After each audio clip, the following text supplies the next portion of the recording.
ሰላም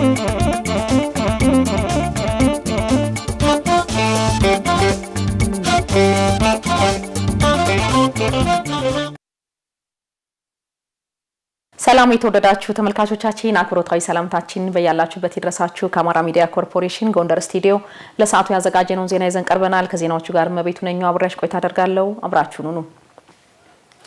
ሀገራዊ ምክክሩ በኢትዮጵያ ዘላቂ ሰላም እንዲሰፍንና ምቹ የፖለቲካ ምህዳር እንዲፈጠር አስተዋጽኦ እንዳለው በምዕራብ ጎንደር ዞን የገንዳ ውሃ ከተማ ወጣቶች ተናገሩ። በምክክር ሂደቱ የሚወሰኑ ውሳኔዎችና የሚቀመጡ አቅጣጫዎችን ወደ ተግባር ለመለወጥ በቁርጠኝነት እንደሚሰሩ ወጣቶቹ አረጋግጠዋል። ኤልያስ ጋሻው ከወጣቶች ጋር ቆይታ አድርጓል። እንደሚከተለው አሰናድቶታል።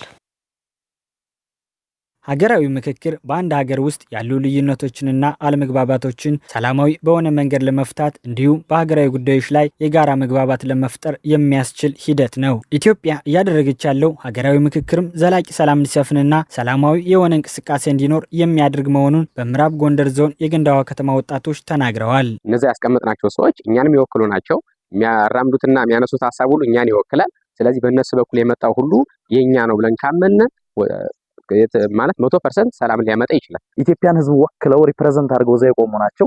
እነዛን ሐሳብ አምጥተው ወደ ህዝቡ በሚወርዱበት ሰዓት ህዝቡ ጋር እንሰራቸው የተለያዩ እንደ ወጣት የተለያዩ ስራዎች አሉ። በማህበረሰብ መካከል እንደ ድልድይ በመሆን በመንግስትና በህዝብ መካከል ያለውን ልዩነት ባውንድዱን በማጥበብ ህዝብና መንግስት ተገናኝተው በአንድ ላይ በቆራጥነት እንዲሰሩ የመጀመሪያው አክሽን ይወሰዳል ብዬ አስባለሁ። ተሰባስበን መገናኘታችን በራሱ ሰላም ምን ያክል እንዳለን የሚያሳየውና ቀጣይነቱን ስናይ ደግሞ በዚህ ልክ መድረኩ የሚቀጥል ከሆነ ሰላም በዚህ ልክ እየሰፈነ ኃላፊነታቸውን እያንዳንዱ አካል ኃላፊነታቸውን በመውሰድ በዚህ ልክ እየሰራሉ ሀገርም ሰላም ይሆናል። በምክክሩ የሚወሰኑ ውሳኔዎችን ወጣቱ ተግባራዊ ማድረግ እንዳለበት የገለጹት ወጣቶቹ ሂደቱ የፖለቲካ ስብራትን እንደሚያስተካክልም አብራርተዋል። አምራች ኃይል የሆነው ወጣቱ ሰላማዊ ሆኖ ከቦታ ቦታ ተንቀሳቅሶ እንዲሰራና ስራ ፈጣሪ እንዲሆን የሚያስችል መሆኑንም ገልጸዋል። ሀገራዊ ምክክር ኮሚሽኑ ራሱን የቻለ የሚያስቀምጣቸው ውሳኔዎች ሊኖሩ ይችላሉ።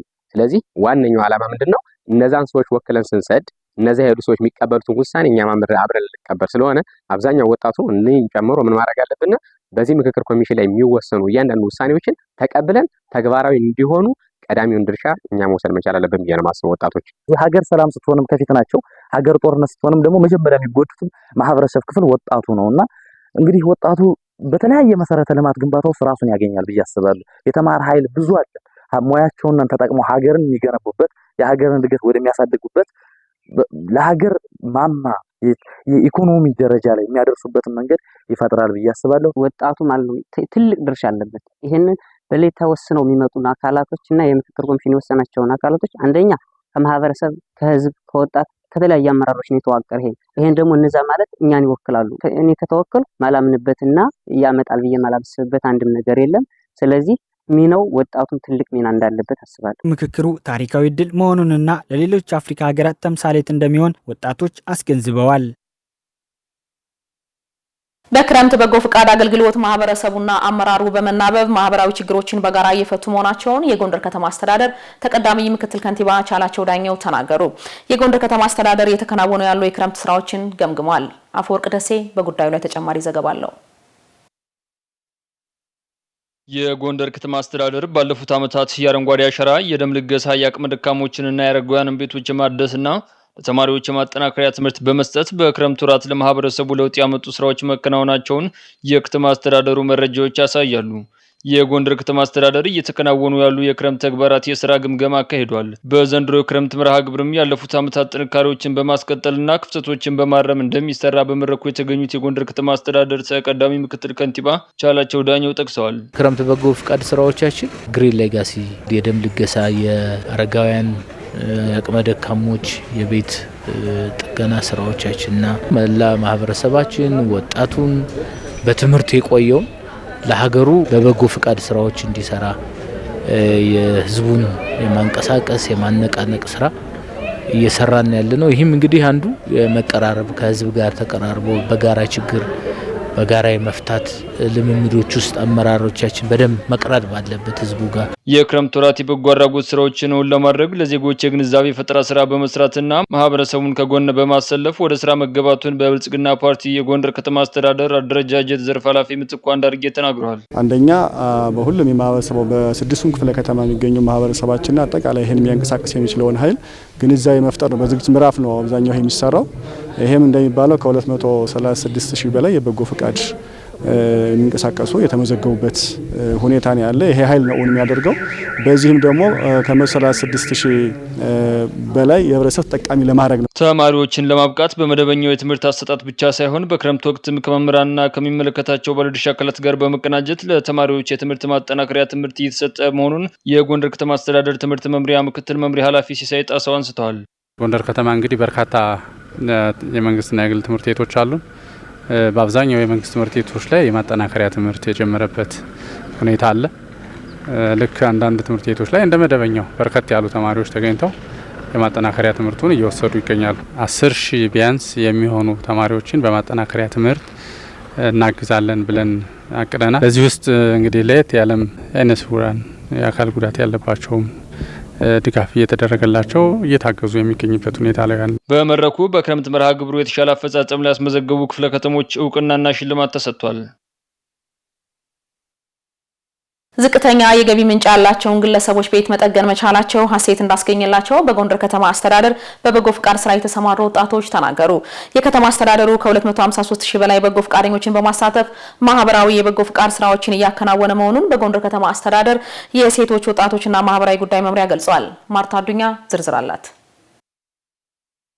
በጎ ፈቃደኝነት ያለምንም ክፍያና ጥቅማ ጥቅም በራስ ተነሳሽነት የሚሰራ ሰብአዊ ተግባር ነው። የክረምት የበጎ ፈቃድ አገልግሎት በጉልበትም ሆነ በገንዘብ አቅም የሌላቸውን ወገኖች ከመደገፍ ባለፈ በህዝቦች መካከል የእርስ በርስ መተሳሰብና የመረዳዳት ባህልን የማዳበር ትልቅ አቅም እንዳለው እሙን ነው። በክረምት በጎ ፈቃድ ተግባር ተጠቃሚ የሆኑት ወይዘሮ ሙሉ ማስረሻ የጎንደር ከተማ ነዋሪ ናቸው። ከ30 ዓመት በላይ የኖሩበት ቤታቸው በክረምት ወቅት ዝናብ እያፈሰሰባቸው ይቸገሩ እንደነበር አንስተው ባለፈው ዓመት በበጎ ፈቃደኞች ቤታቸው በመጠ ገኑ እፎይታ አግኝተዋል። ጥቁር ፌስታል ገዝቼ ለሜትር 350 እየገዛው ጥቁሩ ትልቁ እሱን አልብሼ ነው የምኖር።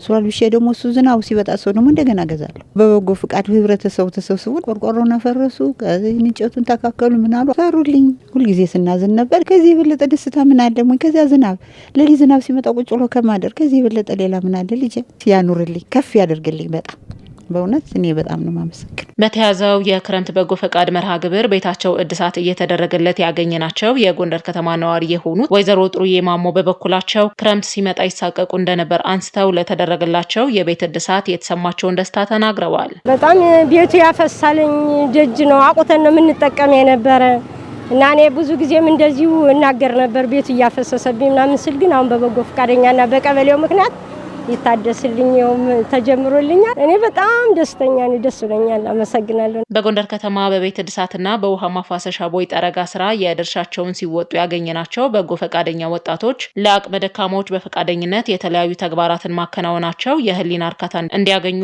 እንደረዳቸው እንዲህ ይገልጻሉ። ስሜ ያረጋይ ገብረ ስላሴ ይባላል። የፒያሳ ቀበሌ ወጣቶች ሰብሳቢና የበጎ ፈቃድ አስተባባሪ ነኝ። የተቸገሩ እናቶች አባቶች የተለያዩ ድሬኔጆችን ቤት ምናምን ስታድሽ ልብሳቸውን ስታጥብላቸው ምናምን የሆነ ውስጥሽ ላይ ትልቅ ነገር ታገኛለሽ። እምነት፣ ዘር፣ ሃይማኖት ስለማይለይ ሁሉም በአንድ አይነት አይተሽ የምትሰሪው ስራ ስለሆነ በጣም ደስ የሚል ምርቃን የምትመረቂውና አንቺ ውስጥሽ ላይ ጥሩ ስሜት እኔ ይሰማኛል ለራሴ። ስሜ መካ አብዱልቃድር እባላለሁ። በፒያሳ ቀበሌ የወጣቶች ማህበር አባል። ሰርተን ስንጨርስ የሰዎችን ፈገግታ ፊት ስናይ ይሄ ትልቅ ስሜት ነው፣ ትልቅ ደስታ ነው። በገንዘብ ማይመጠን ማይለካ መግለጽ የማይቻል ስሜት አለው በውስጥ። የህሊና እረፍት አለው።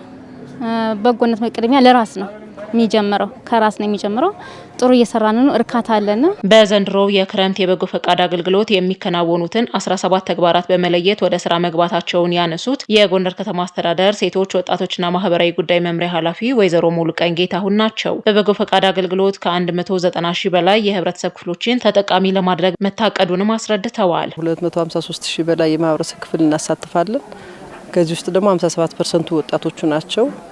ህጻናት፣ አረጋውያን፣ አካል ጉዳተኞችም ጭምር የሚሳተፉበት የክረምት በጎ ፍቃድ ስራ ነው። 194,000 በላይ ማህበረሰብ ክፍል ተጠቃሚ እናደርጋለን። 17 የስራ ዘርፎች አሉ። ዋናዎቹ የአቅመ ደካማዎችን ቤት መጠገን፣ አዲስ ቤት ገንብቶ መስጠት፣ በችግር ውስጥ ያሉ ተጋላጭ ማህበረሰብ ክፍሎችን ድጋፍ ማድረግ እና ከ2 ቢሊዮን ብር በላይ የሚተመን ገንዘብ በመንግስትና በግለሰቦች የሚወጣውን እንሸፍናለን። የበጎ ፈቃድ አገልግሎት አንዱ የሌላውን ችግር የሚፈታበት ዘዴ ከመሆኑም በላይ የእርስ በርስ ትስስርን የሚያጠናክር አንዱ የሀገር ፍቅር መገለጫ ተግባር መሆኑ ተመላክቷል።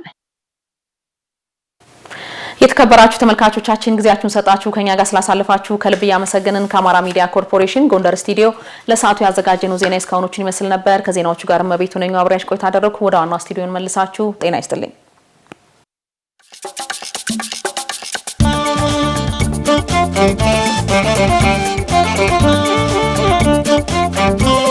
Thank you.